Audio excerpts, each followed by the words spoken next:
ဒီဆော့ကိုဘယ်လိုချက်လဲသိချင်လားဒီဗီဒီယိုကိုမကြော်နဲ့ဒီနေ့မင်းရဲ့မိသားစုထမင်းစားပွဲကို restaurant level ပြောင်းဖိမဲ့ငါးချိုချင်းလေးရှိတယ်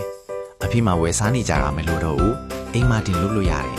ပထမဆုံးငါအထားလေးတွေကိုလှလှပပမွင်ပြီးရေခဲလေးထဲစိမ့်လိုက်ဒီ step လေးကငါ့ကိုနင်းညံ့ပြီးကြော်တဲ့အခါကြွတ်ထအောင်လုပ်ပေးတယ်ပြီးရင်စားငရုတ်ကောင်းချက်ဦးနဲ့ကုံမှုကပ်ပြီးတော့စီပူပူထဲကိုထည့်လိုက်တဲ့အချိန်မှာ share ဆိုတဲ့အတန်းနဲ့အတူချွေးရောင်ကြွတ်လေးတွေပေါ်လာတာကိုမြင်ရမယ်ဒီချိန်ကတည်းကစားချင်စိတ်ကိုမထိန်နိုင်တော့ဘူးအခု secret sauce ဒီထဲမှာစီလင်းနဲ့ချက်သွန်နီချက်သွန်မီကိုစီတာခရမ်းချင်းသီးဆော့ story ရိုးပြားရည်တကြားဒီကွန်ဘိုကချိုးချင်အသားကိုလုံးဝ upgrade လုပ်ပေးတာ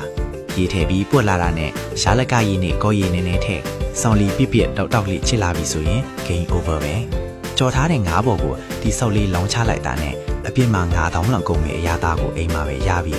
အပြင်ကထက်ပိုးချွတ်ပိုးမွေးပိုးချိုးချင်းတခါလုပ်ပြီးထမလို့မထိဖြစ်သွားမယ်နော် like and save လို့ထားနောက်တစ်ခါမင်းရလေး